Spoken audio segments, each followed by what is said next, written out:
Welcome to the Happy Mindset, where we use the power of language and storytelling to help you find your voice. Today's episode is episode number 48, and today's episode title is Transmute Your Emotional Pain.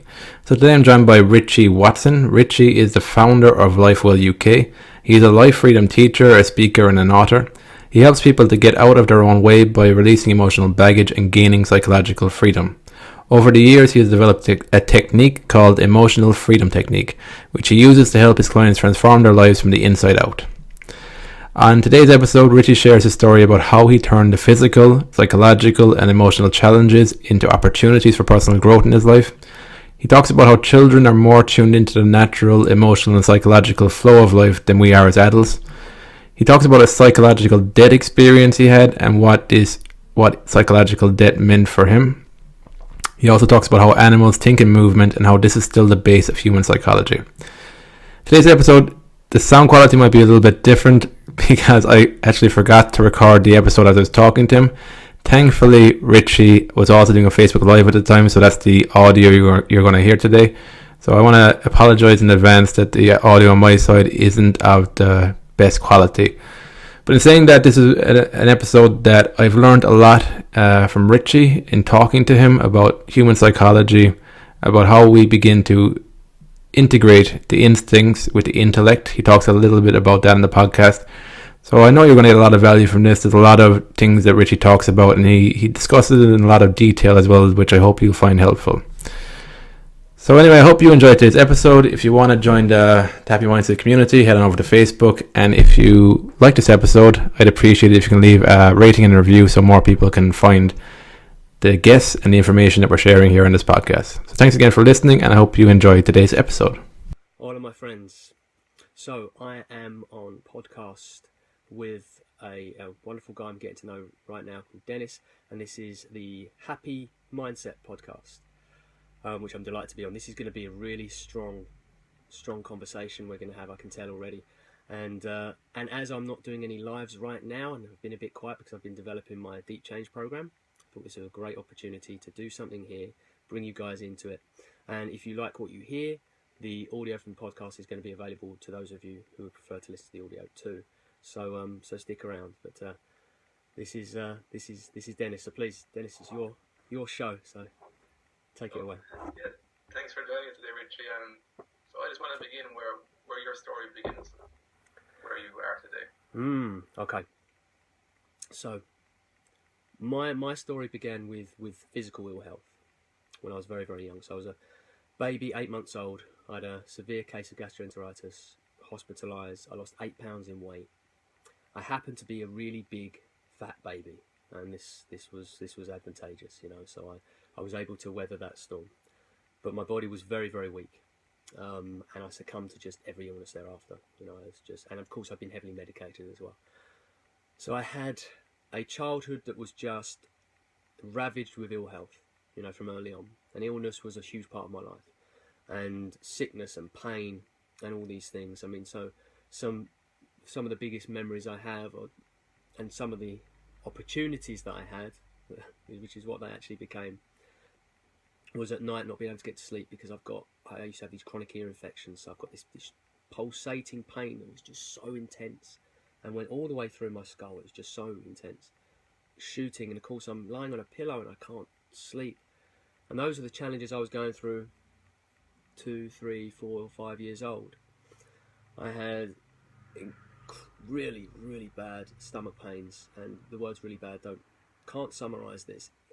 Paralyzed in agony. Real paralysed in agony, and these are something that were chronic. They were ongoing. I got glandular fever when I was 10 years old, and that then energy was the big thing. Fatigue, mental focus. This led me eventually to being diagnosed with ME when I was 17 years old. A diagnosis that I don't like because it really doesn't tell the story at all. In fact, when I was given the diagnosis, I was so delighted to be given something, because I was just getting ill all the time and having all this stuff going on. I went to school once when I was young, and because they'd spray painted the hallways over the weekend, my body reacted to that. My throat closed up. These were just ever present. So I had this hyperchemical sensitivity as well. Ever present challenges with no answer. and just finding my way through medicated, hospital appointments, doctors, off school. I was off school probably a third of the time throughout my life, you know, which was, had challenges when it comes to my education, had challenges when it comes to socialisation and development, you know, massive challenges. So these physical challenges became inherently emotional, psychological, social challenges. So I was challenged and stretched in every direction from the beginning. So quickly, I'll finish what I was saying about the diagnosis. I was delighted. I was like, right, I've got something brilliant. Right, tell me how you're going to fix me. You know, and it's like, oh, and especially at this time, there wasn't a great deal of support back then. And I realised I've given this information and sent away and signed off, so you don't have to worry about it going to school, college, or work at the moment. But there's nothing here for me. You know, I'm just left, and there's no solution. And this doesn't explain what I've been through. This doesn't cover it at all. This is not what's going on for me, and that's what I concluded, which was very helpful for me, because I rejected the parameters I was being told to live within. That was helpful for me psychologically. I was still trying to find my own solution, you know. So this physical challenge become an emotional challenge, become a psychological challenge, become a social challenges, meant I had a very, very difficult time, but I was afforded opportunities to discover things. And it happening throughout my childhood meant that opportunity was, well, it was ever present. That was the thing about it. And I had to learn and adjust throughout my life. So this wasn't like, okay, I've lived a life and it's been kind of comfortable and a normal childhood with its inherent challenges anyway. And then something cataclysmic happens and you've got to kind of find your way through it. It wasn't that. Mine was continual. So, and as a child, when you're more able to move with the flow of your experience of life rather than attached to it, you know what I mean? Rather than go, right, this horrible thing's happened and put all this mental labels and suffering on top of it. As a child, you're kind of moving. Okay, you know, it's like when a normal child's ill in the morning, they could be running, jumping, climbing trees in the afternoon, and then parents tend to say, well, you couldn't have been that ill, you know, because they've forgotten how it works. Yes, you can. You can move very swiftly if you allow yourself to.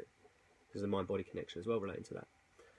So I was in that state, and I never lost touch of that moving with the flow of my experience as it unfolds. So if you start feeling better, well, that's how you feel. Like viscerally, you feel better. You're not completely better, but you feel better than you were a moment ago. So that's how you feel, and you move with that, you know, and you go with it until you're running, jumping, climbing trees. And it means that your recovery is quite swift. That's what I see tends to happen for children. Adults, less so, because we form our mental attachments to the suffering and what it means. So how long am I going to be off work? And oh my God, poor me, because I'm experiencing this. And you grip and you hold and you do all these things that actually may be counter to you recovering swiftly. As a child, you move with this elegant flow. It's kind of almost you're in step with the Taoist nature of life in the universe, and then you adjust. So when children learn to walk, and this is kind of the example I give, and it's a great example, you fall, you keep falling, you keep getting up, you keep doing it because it's the natural impulse in us to just carry on towards that thing.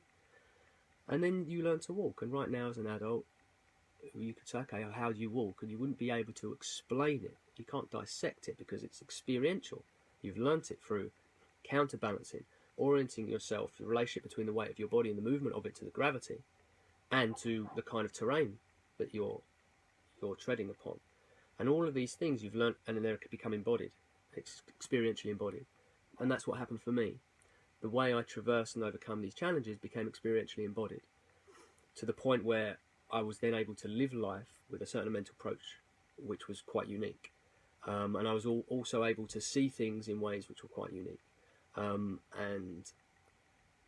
there's many things that I can share about that. But the most important thing when it comes to my work, you know, I think the most important thing is being able to not get lost in appearances when it comes to behaviour or even emotions or thoughts.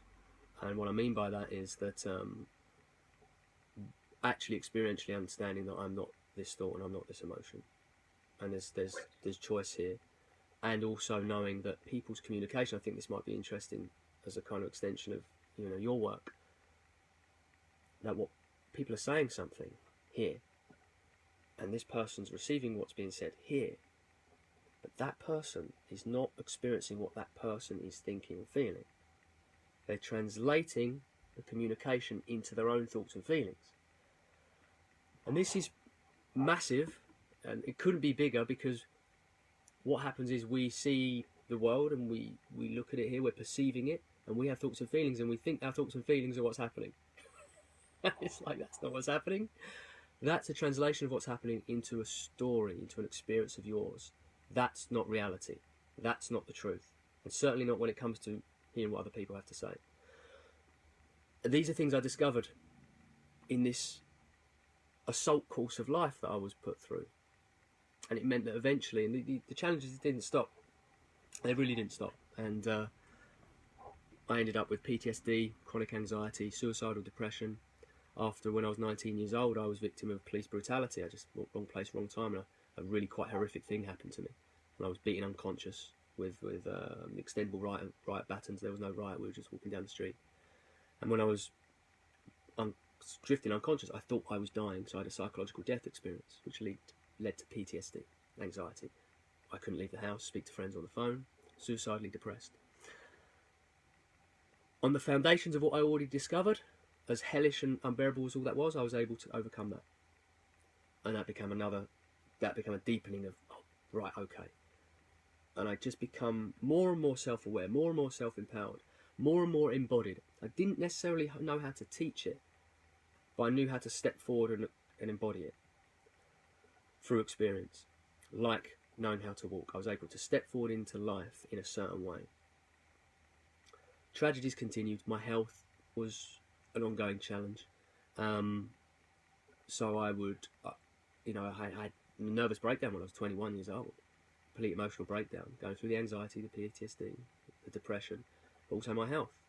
And I lost, my grandparents, who were very dear to me. They were like another mum and dad, and I lost a relationship I was in because, that just wasn't working the way everything was. And then I fell apart, 21 years old, and, nervous breakdown. So I had to piece myself back together. And then I can get lost in addictions, cocaine, gambling, alcohol, because that's a far quicker route to not feeling this hell anymore. And then going through the hell of doing that, then coming to the point of, I've got to use absolutely everything I've discovered my entire life to free myself, to live a life, rather than continually being succumbed to the experiences of life. Become as free as possible, become as strong as possible, fortify my character. And in applying everything I'd learned and discovered, I did that. Became more aware of it, so it wasn't just embodied anymore. There was this awareness I was cultivating. Then people turned up and said, when you embody happiness and the ability to create your life into directions, and when you've been through hell, people turn up and ask, can you help me get out of my hell? How can I have some of what you've got? And so then through the process of being a teacher, I learnt. So every person I came to, it wasn't a matter of going, right, okay, now, which is the mistake a lot of people make. I know how this works, so do this. It was a matter of, look, I've really found how I can make life work. And it comes from these kind of ideas. So I'm passing them on to you. You try them and see how they work for you. And then we both discovered from that process. And then so my awareness and understanding deepened and deepened and deepened. And it was just such an amazing experience to go, okay, yes, that. Because people reflected things back to me I hadn't seen yet and identified. Yeah, oh yeah, that, absolutely that. And that means this. And I got to put a teaching structure to a teaching, a philosophy. And that was a process that just became refined. I ended up, this is a long answer to your first question, right? But it's very important. We'll talk about perhaps my experience with my daughter's mother when she became unwell, because that was key. Helping her out of a lot of postnatal problems over many years became key to what I teach now. But the other key, and also helping my daughter out of the problems that then became hers. But one of the key was meeting a brilliant coach called David Saville, who was at the time not necessarily a brilliant coach, but his skills were there underneath. And for our friendship, what happened was he became very eager to understand and use what it is I was doing. And we went through this journey together where his incredible questions, the ability, a good coach can get under the skin. A good coach can really get underneath to the core. There's no better person I've ever met, of all the brilliant people I've met, than David Saville doing this. He will get to the very heart, and he'll keep asking. And it doesn't matter how uncomfortable you're going to be while he's asking, but he'll get there. And so what we got to were these core principles that I'd embodied, and we really made them visible, and we started working together. And it meant that I was able to now teach this in a way that was so usable and practically effective. The results I've been getting now over all these years have just been absolutely fantastic. And I said to you before we started, being able to, you go through something, you go through your hell, and when you get through it, and you've got all these things of value, because you've got all these things, these strengths and ideas and awareness that you didn't have before, and that gives it a purpose already. And to go, right, wow, I can really step forward in life in an empowered way. How unlikely and wonderful is that? But then to be able to, as an extension of that, embody it and then share it of value for other people it's so fulfilling. It's such a blessing, and it means that even the most hellish moments of my life, I'd choose them all again to be able to have what I have now. I'd choose absolutely every unbearable hellish moment to have what I have, because it's absolutely amazing. There's nothing better than my hell helping give rise to other people creating their heaven. That's me first, right? It has to be me first thing, but that just is the best thing. And I'd choose it if I was given, yeah, this is the option. You can get here, but you have to go through this. Okay, all right, let's do it. Which is an amazing thing, because there's no resistance to any of it. There's no bad feeling. There's no lingering pain. It's just appreciation, and that's the place I'd like to lead everyone into, have an appreciation for even their most unbearable moments, because recognizing what it gives you and what you can do with it now, and that's what a gift that is. It's a powerful story. A lot of ways out. There's a lot of things that stood out to me there I'd like to explore more. You mentioned psychological debt. What does that mean to you? Like when you were 19, you're being beaten by the police, you're saying through psychological debt. What does that actually mean? Well, yeah, this is and I'm not sure this is a term that I used to describe it, because I didn't die, but I was absolutely convinced in that moment I was dying. I was being beaten, with a metal bar, and over the head, and I was drifting unconscious, and I was in a state of terror, which is quite undescribable. And as I'm drifting unconscious, this is it. I'm not waking up. So what I mean by psychological death is psychologically I was dying, as far as I was aware. And because I didn't die, wonderfully, I did wake up. I was left with the, I don't like the word scarring, because it isn't that way, but the psychological imprint of that death experience.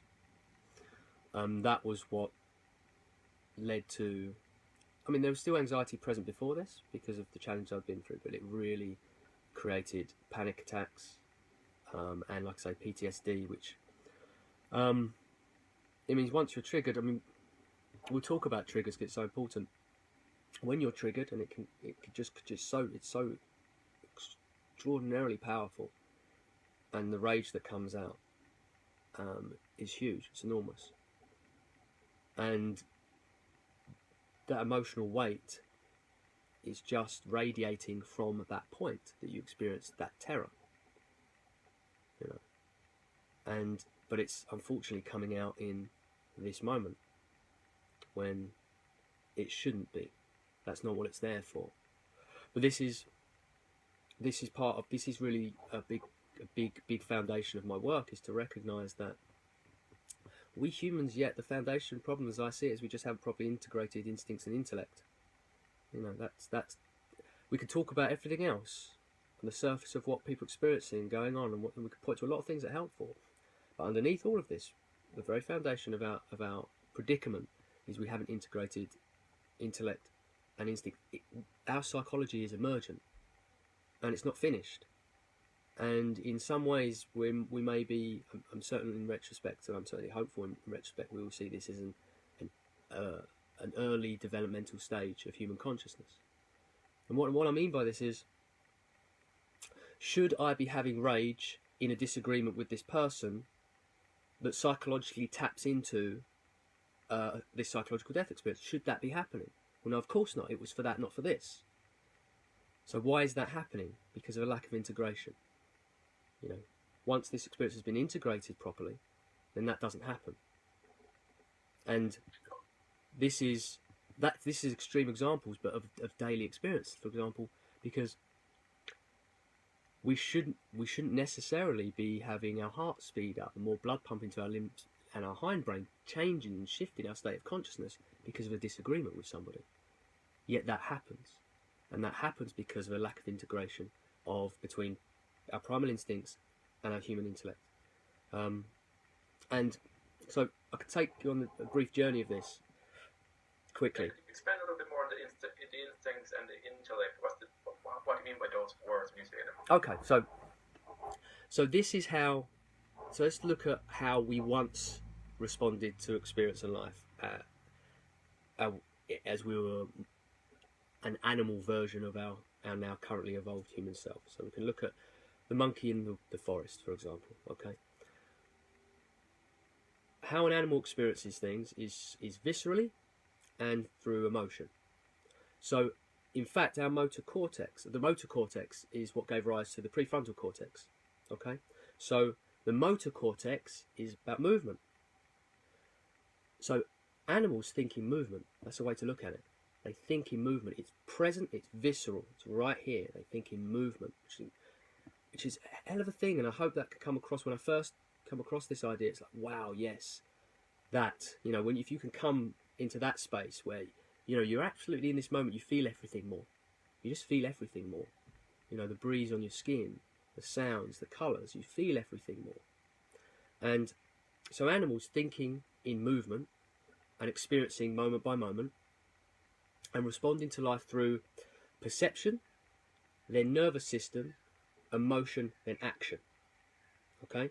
So they don't have human intellect and imagination. They don't have that. So that's how we existed. That's here, still part of the foundation of our psychology, and this is the important thing. Still, the foundation of our psychology is we perceive, and perception isn't eyes, it's everything. It's feel, sense, it's intricate. It's a combination of all of our macro senses and then all of the micro senses. And then our nervous system responds to the perception. It gives it translates what's being perceived into emotion, and then from that emotion brings us alertness, awareness, and we go into action. So that's how animals respond, and that's how we would respond, and it's also how we still respond. So if an animal is walking along in the forest and suddenly hears a sound, a rustling, that sound could be predatorial. This is really important. What we will do and what animals do is they're going to gravitate more to maybe something's out to get them, because that's what keeps you surviving. So they're more predisposed towards something negative happening. Okay? So rustling might be predator. Stop. And now you're on a high alert. You're in an embodied high alert state. And you're looking for the thing that could be out to get you.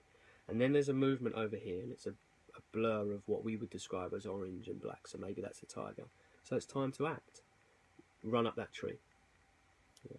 And everything takes over. Boom, up the tree. Now you look out, and then you discern from the tree that there's nothing there. It was something else, some leaves, whatever, and wind. It wasn't anything. The feeling and the action have served its purpose. That's now settled, and you go down the tree and get on with your day. Okay, so that's how they would experience a scenario. Now, here's one thing. It's okay to run away from something that isn't there. It's not okay to stick around for something that is, because that's how you get killed by a predator. So within our psyche, within the matrices of our emotions and our psychology, is to become on high alert and to see what could be of a threat to you and respond to it. Okay, and you're going to do that a lot more than you are reacting to the good things like the honey. Because okay, if the honey's there, fantastic. If it's not there, it's not going to kill you. Not yet. It's a slower process. You need awareness over that, but you don't need such gravity. Okay. So what we've just had there is an animal basically perceive a fictional danger and react to it as if it's real to survive. So that's our primal instincts. Put atop of that human imagination. So now we've got perception, nervous system, translated into emotion, alertness, action, imagination. So that tiger that wasn't there isn't going away when imagination gets involved. Like, I know it's here. It's definitely here. It's around somewhere.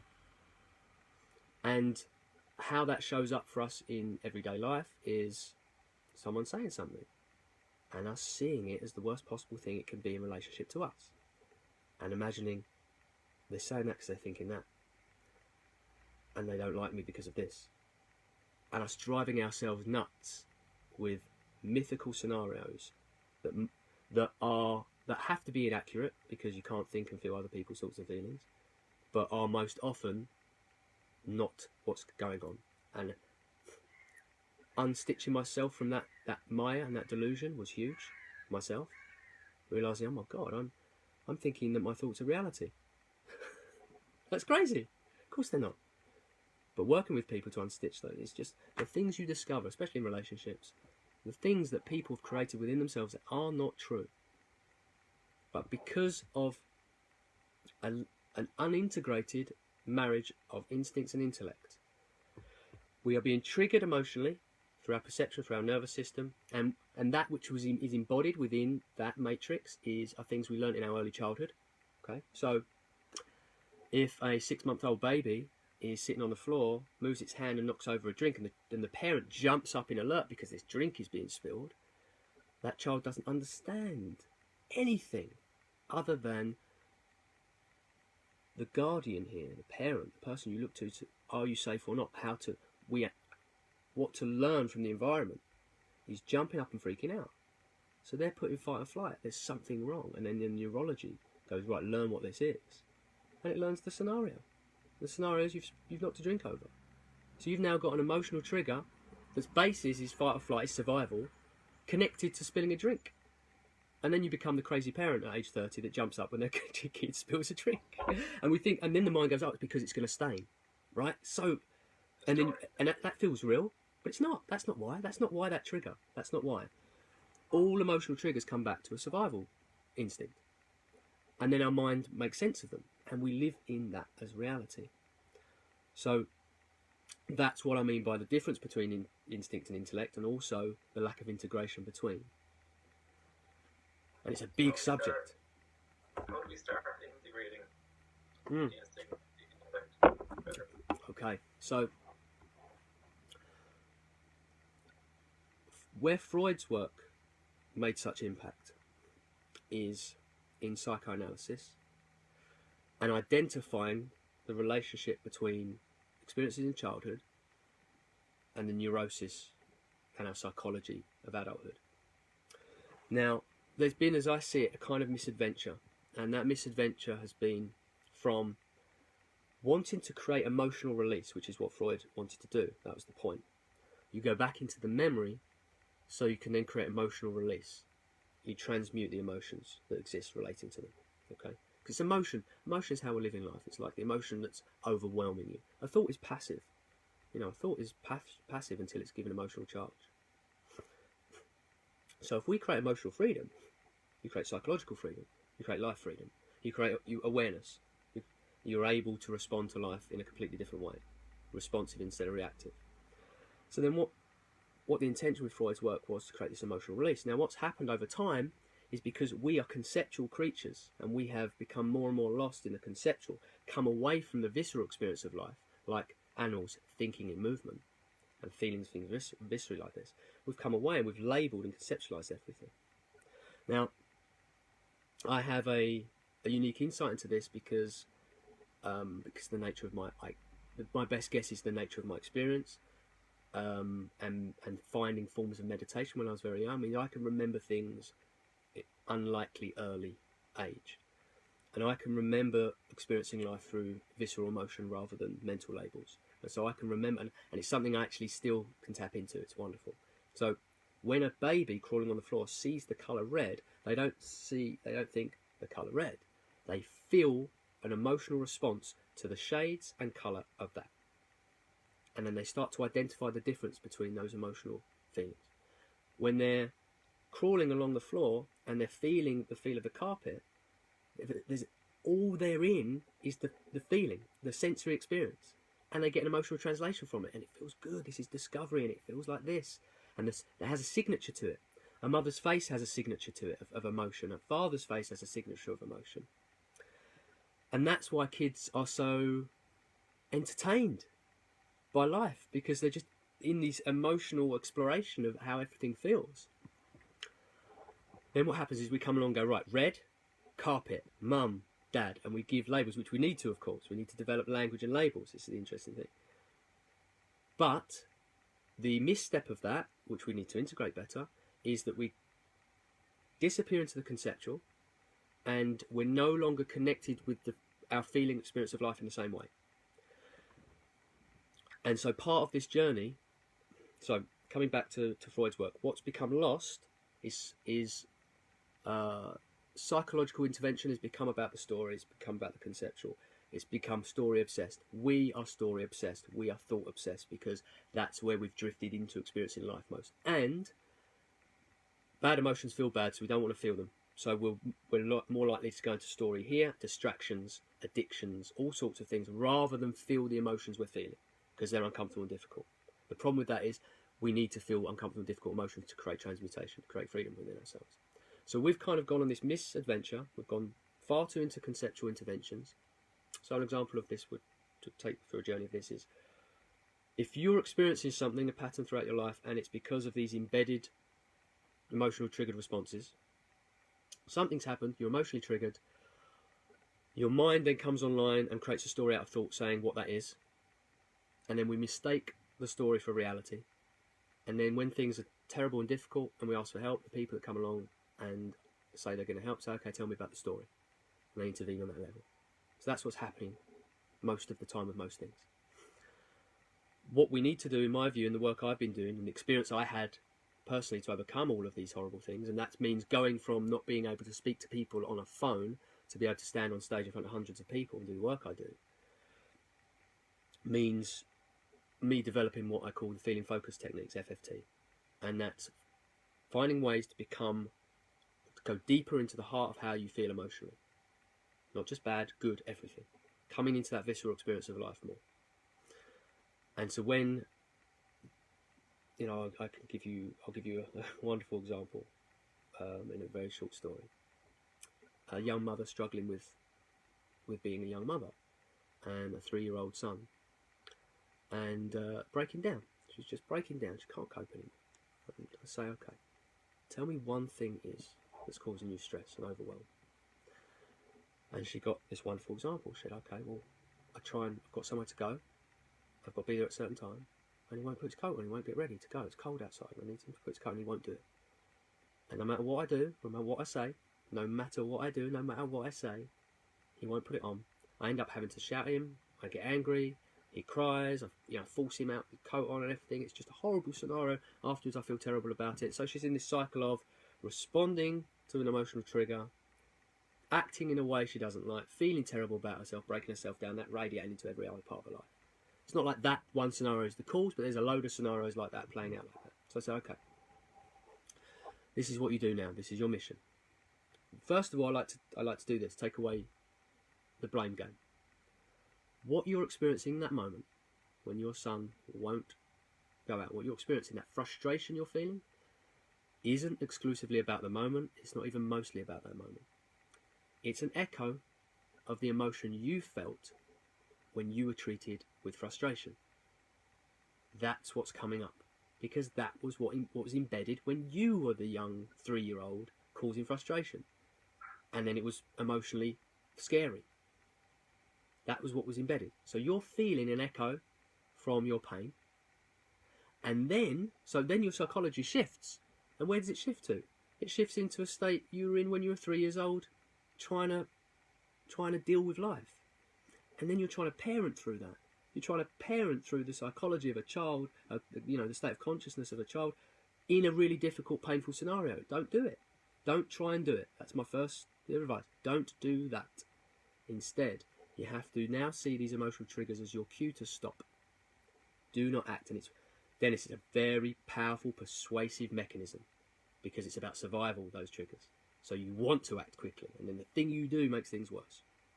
It causes this pain you don't want to cause. Causes the problem you don't want to happen. I often say, if you want to be late for everything, rush your children. So instead of that, it's your cue now to stop and sit back and just stop. Do nothing, say nothing, and you be with that feeling. And it's going to be tough, because you spent your whole life getting away from being with that feeling and going into distractions, actions, addictions. Be with it. Now, it doesn't come necessarily quick. It can. It doesn't necessarily come quickly.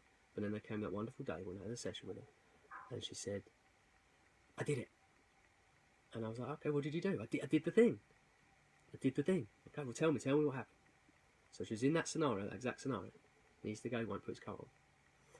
And she felt the frustration come. And I said, okay, what did you do next year? I did nothing. How did that feel? She said, it felt awful. But she carried on. And at some point of just being there, and doing nothing, being with a feeling, this space suddenly happened. Because a transmutation was happening. A feeling into and through allowed the mind and the body to go, maybe this isn't a survival situation right now. And this space happens, this openness, and suddenly we're alive to something new. It's like a jumping script. It's like a pattern shift is emerging. And then she found herself saying, from this space of freedom, this is the important thing, come to a space of deeper freedom first. From the space of freedom, she said, that's okay. If you don't want to put your coat on, you don't have to. Let's go. Problem solved. Problem solved. Not only that, Dennis. They get out the door. He takes like 1 or 2 steps and says, Mum, I'm cold. Can I have my coat? And so this is so huge, because from her state of consciousness and her state of struggle, she couldn't see the simple solution. She couldn't anticipate it from where she was. She had to experience into something different, and then the solution just, there it is. It was a bigger solution than she could have anticipated. So that's, this is really a big core of what I'm talking about. It's you create a transmutation of emotion and going into the heart of the feeling you're feeling, and the triggers, your biggest triggers, are your greatest access points. And then not only does your state of being change, your emotional state of being change, your psychological state of being, but what you see changes, and what happens changes. And most of the time, most people they're struggling from the state they're in to try and solve the problem. And whatever state you create from, you create like. It's a really important thing to understand. Whatever state you create from, you create like. So you're just creating more of the problem in some form, and it's going to reflect it back to you. So simple way of putting that is, if you create from anger, the people around you are probably going to reflect that anger back to you in the way that you are reacting. But that works for everything, all the way down to the softer, subtler, less visible emotions and actions. So if you can come into a deeper place of freedom, life changes just like that. The difficult work is being able to have the courage and character to orient yourself into the heart of your pain and an emotional challenge, rather than throw it out into the world or run away from it. That's the challenge. But it's a challenge so worth committing yourself to. And this is Jung, to bring Jung into this. He, I think, paraphrased a Latin expression, I believe, and it was something like, that which you most need to find will be found where you least want to look. So it's like that. And while and there's so much in the self-development world out there going, you don't need to feel bad, come and listen to this, oh, it's everybody else, it's toxic people, it's narcissists, it's gaslighters, just come and do this. which is leading people into their cycles and struggles for years upon years and decade after decade. The truth of it is, we need to go, and there's all this, change your thoughts, change your life, let it go. It's like, no. Limited results, often making the problem last longer, often leading you on a path which is in the opposite direction of where you want to go. We need to orient ourselves into the heart of our emotions, not all of the time, but it's an integral part of the work, and create this freedom like I'm explaining. It freed me from PTSD, it freed me from suicidal depression, it freed me from anxiety to the point I couldn't speak to people on the phone. It freed me to be able to create life into whatever direction I choose, to help others into that freedom, to step onto stages with hundreds of people, to facilitate retreats, create world-class seminars. All of it comes from the deep willingness to feel and experience what I'm feeling and experiencing, and transmutating my relationship with those feelings relating to whatever's going on. Huge. There's more to the story, but that's where we start, as I believe. I believe we start there. That's good. How about helping your wife? How did that help you on your journey? So so I was already teaching, and feeling like I was, I've really got the keys to this thing now. I've got this sussed. It's working for me. It's working for other people. Great. And then I became a dad. I was 30 years old now, and we'd had a great pregnancy. We'd come together and bonded in a beautiful way. And she had challenges before. They became evident in our early relationship. Some real difficulties and some family problems which were quite, really, really difficult. There's some abusiveness and things going on there.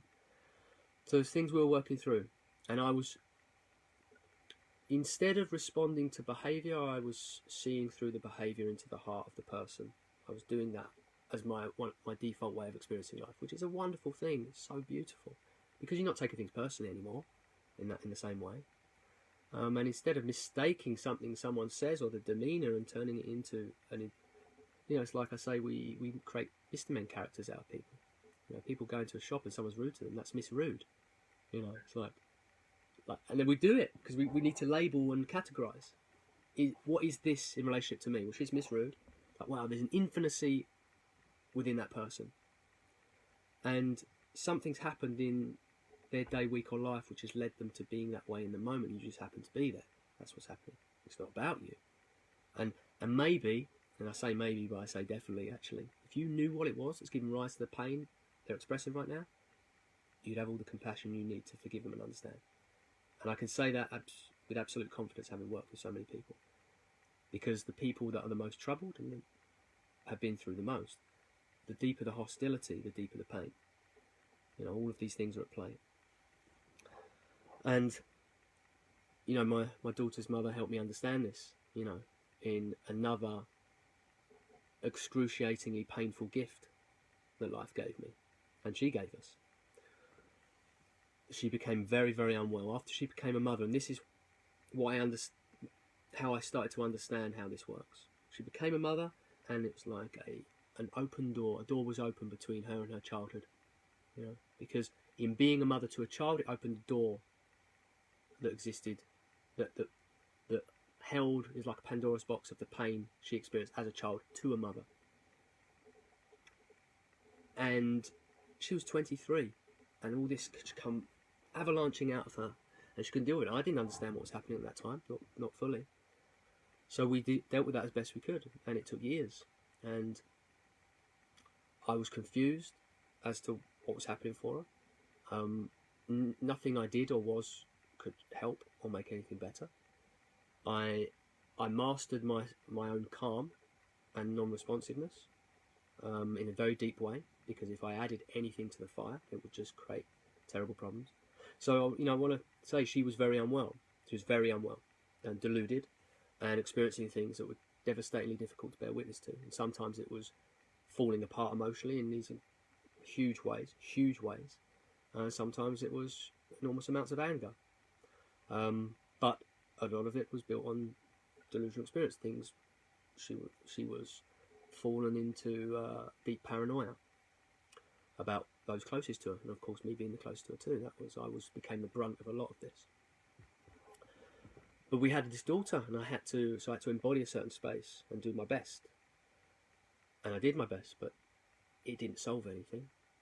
Doing your best is a wonderful thing, and I was strong enough and aware enough to do my best, but I try and help anchor her to the ideas that I had discovered and was teaching other people. I helped bring her to the ground with those, and none of that worked. So I thought I had the key to everything, and I didn't. It didn't work. And then one night I was devastated by it all. My daughter was suffering, my partner was suffering. It was hell. Of all the things I've been through, and they're terrible, this was the most difficult thing I've ever been through, and it was years of this. And I went to sleep, and my mind gave me this wonderful gift of a dream. And the dream was, when my partner was in this state and having these episodes, her eyes, she became physically different, and her eyes became hollow, and I realised it was a kind of terror that was in her eyes. And in this dream, my daughter was just laying in bed, and I looked at her face, and she'd taken on those eyes. Suddenly the light that children have in their eyes had gone. She had this hollowness and this pain. And my heart broke in the dream. And then there was this baby laying next to her, and I picked this baby up, and I walked off to care for this baby, and I walked away from my daughter to care for this baby. And I was this was the closest I've ever had to a nightmare as an adult. I woke up and I was just like, I just felt horrible about, what, because it was such a deep dream, it was so lucid. What's going on there? What have I done? I've walked away from my daughter, and I've gone to care for this other baby. And within this kind of confusion and real emotional pain, this insight came, which was Donna was the baby. She's my partner. Donna was the baby. And I recognised that no matter what happens for my daughter in the future, I'm going to be there for her and love her unconditionally. No matter what happens. Of course, because I'm a dad, but also because I've seen what's given rise to the problem. I've seen what she's had to endure, the turbulence of her environment, and how scared that's made her. So I can understand that. And it's not her fault. She didn't choose that. So it's not her fault, the pain that she's going to then express into the world. So I'm going to be there, no matter what. And then realising the same is true of my partner, of my wife. But the same is true of her. There's no difference. The only difference is this. I wasn't around for her pain. I wasn't around for what caused it. That's the only difference. And I felt this love, and it was so deep. And now I had something I could do that was different. I could love her and care for her. And that became my focus. And it was all I wanted to do when I connected with this feeling and this awareness. It's all I wanted to do was just love her. And I woke up with that kind of in my soul. And it was tested early. So that day, she falls into an episode. My daughter's downstairs. We're upstairs in the bathroom. And this hostility is coming at me. And the eyes are gone. And suddenly, it was as if it all went a bit silent. This anger and this aggression was coming at me. But I didn't... It just wasn't... It just passed by me. And I could see that innocent baby. And I could see beyond the hostility into the pain that's given rise to it. And so I saw this innocent child, this pain being projected in the hostility. And I just felt this love. I'm getting shouted at. And the appearances of this extremely difficult person, but what I'm seeing and what I'm feeling is love and compassion for what's beneath it. And then these words fell out of my mouth. I said, I'm so sorry you're feeling this way. I love you. What can I do to help? And that, I thought I'd done everything I could do, but I'd never done that. I never embodied love and let it speak. And that was the beginning of a big change. It was such a profound experience. Like, I'd never felt anything like it, but she never had too. But it terrified her because it was outside of her script of life, the patterns of her life that her psychology could be on some level comfortable with. And she burst in tears, pushed past me, ran outside and had a breakdown because she was loved. Because she was loved that deeply in that moment. It was that big and terrifying. And that was the beginning. It wasn't the end. It was the beginning of me being able to connect with her, embodying love in this way, and being able to then go on this journey together of understanding what was happening for her. Whereas before I had no understanding, and it was like, wow, the things I learned. Like, on a very regular basis, when she'd go into an episode, I'd go to close the door of the room we're in so our daughter wouldn't hear. She would then very aggressively shove past me, open the door, go out, and all of that emotion was expressed into our home environment. You know, and our daughter would become aware of something and become scared. And I found that really difficult to understand. I found it really difficult. Why can't you just keep it in here away from our daughter? I found that really, really hard. And there was resentment about it. But now in this new space, this new journey we're in, she went into an episode one day and I went to go and close the door. And then I stopped and I turned to her and I said, when this happens and I go and close the door, what is it you're experiencing? What is it you're feeling? And suddenly the spell broke and that disappearing of the eyes went, and she was there for a moment, but very sad and emotional. And she said, I feel like you're trapping me in. And to not go into details, she would have been trapped in a room in her childhood and got some very nice things happen. A lot of violence. So that trigger was happening with me. She didn't know why I was doing what I was doing. She didn't feel or think my thoughts. She didn't think I'm doing this to protect Emily, our daughter. She just saw something terrible, fearful, and she had to escape. And a survival impulse overtook her. She pushed me to come out. And then I'd resent her for that because, like, why the hell are you doing that? Well, then I understood it. So it's like embodying love and then curiosity and then understanding, wow, man. Then you just see the core of this human being, something else, and this behaviour and this hostility and all of that on top of it is all about misunderstanding. Her own psychological misunderstanding, her own lack of integration between these embodied, terrible emotional triggers and trying to make sense of the world. And then trying to make sense of me and scenarios and things. And then me trying to make sense of all of that. You get underneath that. You can make sense of it. And that was the journey we took together. And then, you know, she became more and more trusting of me. And then I was able to help lead her out of that very dark place. Not the end of a story, and the complicated things happen like in all relationships, but something extraordinary happened with that journey we took together. And then I became the best teacher I could have possibly ever hoped to be. And a lot of the work I do is built upon that experience. You know, massively upgraded my own understanding of everything 1,000-fold. You know, because what she was experiencing in extreme ways, we're all experiencing in lesser ways, all of the time. You know, feelings are a maybe, thoughts are suggestions. We're experiencing feelings as certainties and thoughts as reality. Yeah. Yes, it's a very powerful story, and it's you can definitely get a sense of you can't conceptualize your way out of that. You just saw how profound and how simple it was. What actually worked, the understanding was what was the key thing there. And if you try to conceptually try and figure that out, you get lost forever. I would think. You will. I was. As far as I was concerned, and this is actually the big subject and theme of the book I'm writing, I was doing everything I could do, and I was doing my absolute best. But there was actually a place that was beyond my best that I couldn't conceptually find, and I had to step into a new state of being, and which I'd been doing for myself for so many different things, but I'd reached the limits of it.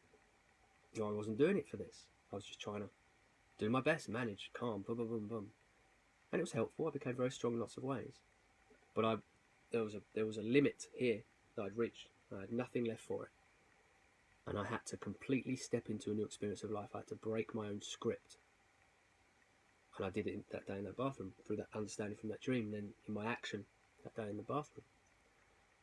And this is what I say to people endlessly, because what the mind often does when we've experienced difficulties and then someone comes along and goes, well, I think I have a solution here. The mind goes, no, reject that. Can't be right. You've tried everything. You've done your best. You know, that's not going to work. Almost as if it trivializes the pain, the challenges. It doesn't. But if we can come to a place of curiosity of, I'm going to try this on, see what happens, you know, we start to break free from the trappings of the mind that basically is trying to keep you, no matter what, it's trying to keep you within experiences you've already had. Because you're still alive.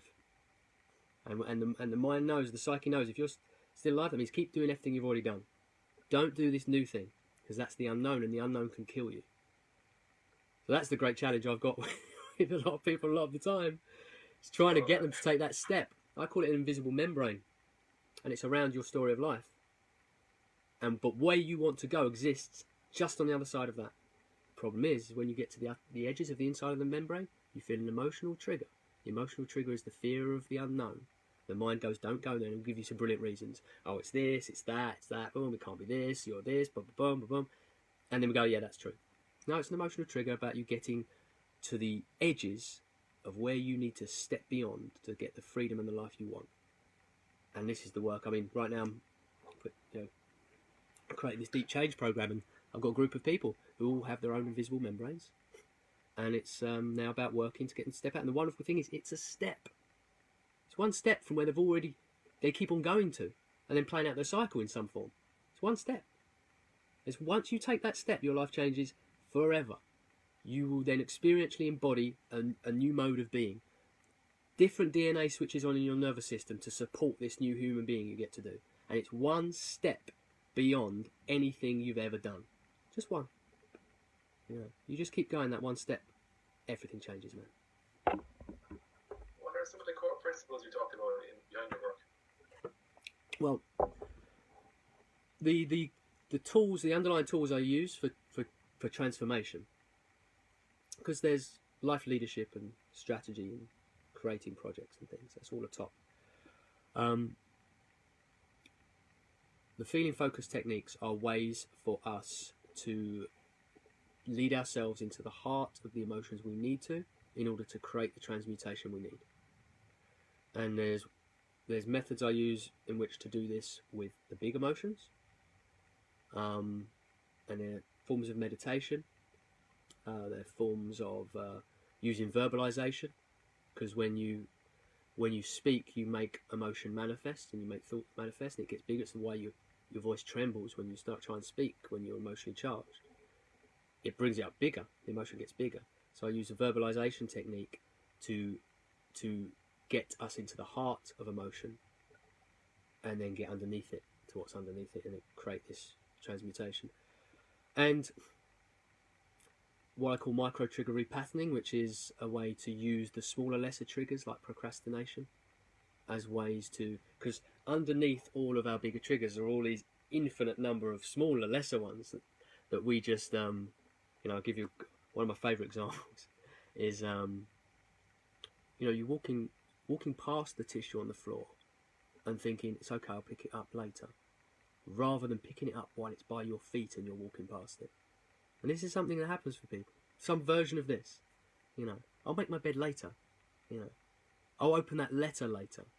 There's all these procrastination points. And an incredible thing happens is when I encourage people to orient themselves towards doing those things in the moment, they realise how big the emotion they're avoiding is and what it's connected to. And it seems like such a small thing. But what we're doing is when we walk past that tissue, we're avoiding a feeling. We're avoiding an emotion of doing something in the moment. We're avoiding it because maybe we feel like we get things wrong, or we're failures, and we're not going to be able to do and accomplish things. And even doing this tiny thing, we've got a little, don't do it. Just don't. Instead, we'll manage that feeling and drag it around a bit to a point where we come to and we're happy to do it. And that's what how procrastination plays out. Seems like a small thing, but when we go underneath that, into the heart of it, and actually go towards it, we realise it's connected to these huge emotions that are about how we experience life and how we're experiencing ourselves. So one of the fundamental, and certainly with emotional psychological transformation work, it's about using the FFT, the feeling focus techniques, to create that transmutation. Because where I think Freud's amazing work has deviated to by going into the conceptual too much, I think we understand now a little bit more, and we can understand it's about getting into the heart of the emotion and create that transmutation.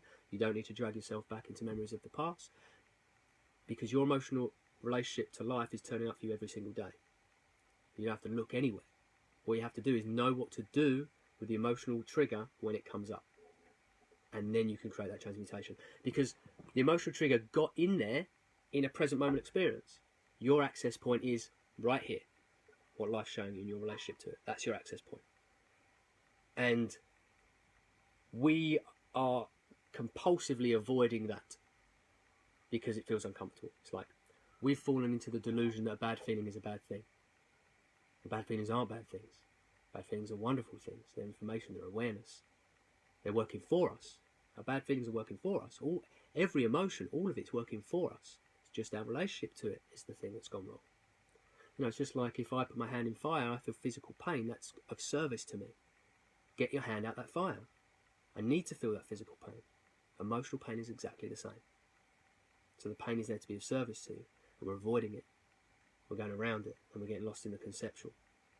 And we're getting into ideological self-help nonsense, which is, you know, it's not done deliberately, it's done innocently, I think, most of the time. But people are in their own state of avoiding how they feel about life and then teaching other people to do it. It's like, and it's management. It's management of problems. It's not freedom. It's not transformation. It's not development. Not in the real sense. So this is fundamental. And then we want to become psychologically aware. So there's emotional freedom. We want to become psychologically aware. We want to dissect the nature of perception that we experience as a collective, as a human being experiencing the world, and we want to understand our own nature of our perception. We want to realise that that's what it is.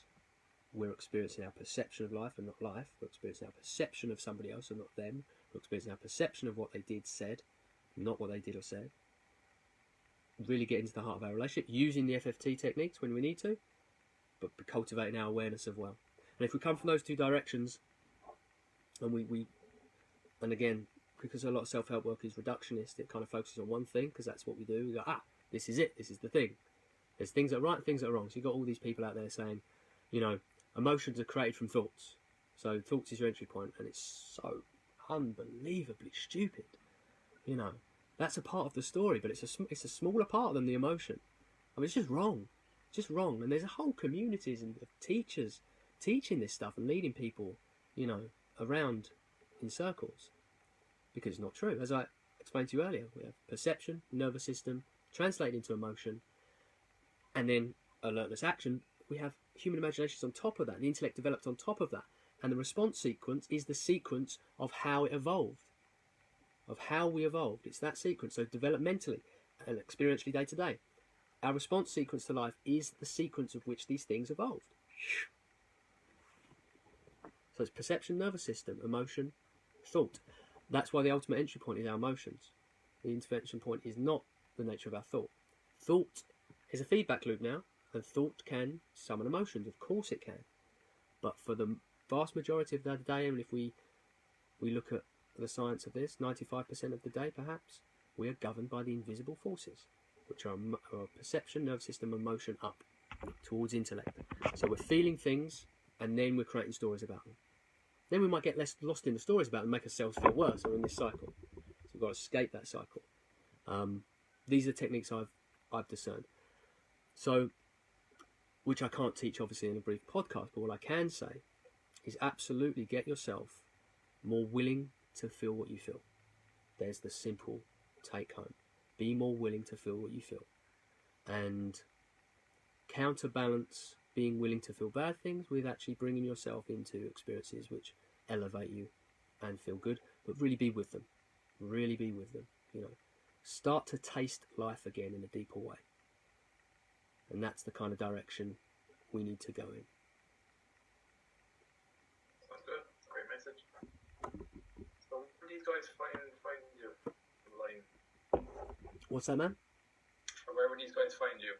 Okay, so website richywatson.uk. That's Richie without an E, RICHI, Watson.uk. It's without an E because I think it's cooler and it's easier to Google. And I am becoming, well, right now I'm kind of, because I'm developing the Deep Change program I'm running at the moment, which everyone can look at on my website, a 6-month journey, 2 retreats, ongoing mentorship, group coaching. It's a bespoke journey between the 6 to 8 people I'm going to have on that journey, you know, to create real meaningful change and transformation inside and around. That's the journey.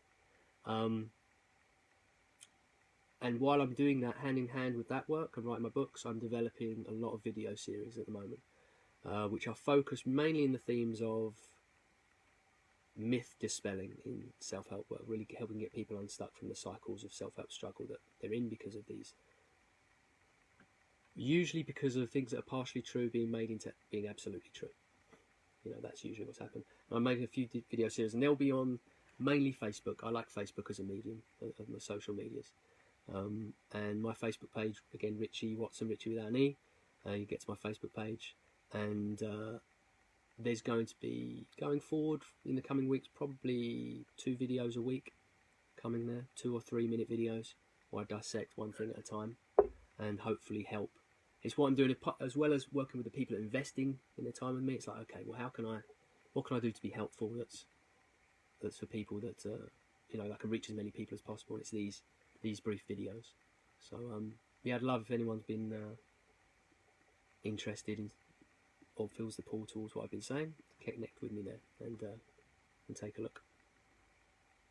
Perfect. Sounds very good. You're writing a book at the moment too, aren't you? Yeah, so I'm writing 2 books side by side.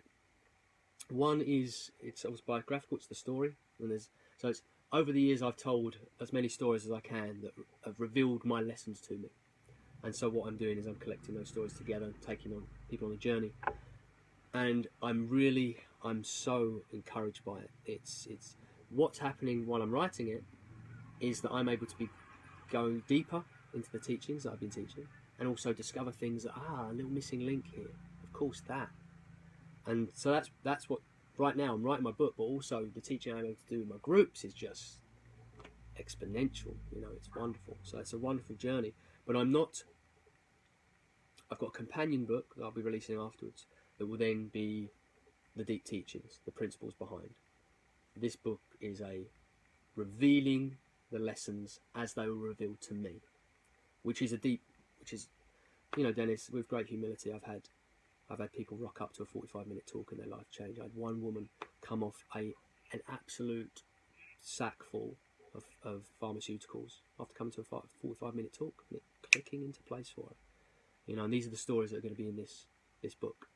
And that's, I mean, as unlikely as that sounds, this is true. These are what happens when I come along. I write this is how we're experiencing life now. So you're no longer stuck in it. You're aware of it.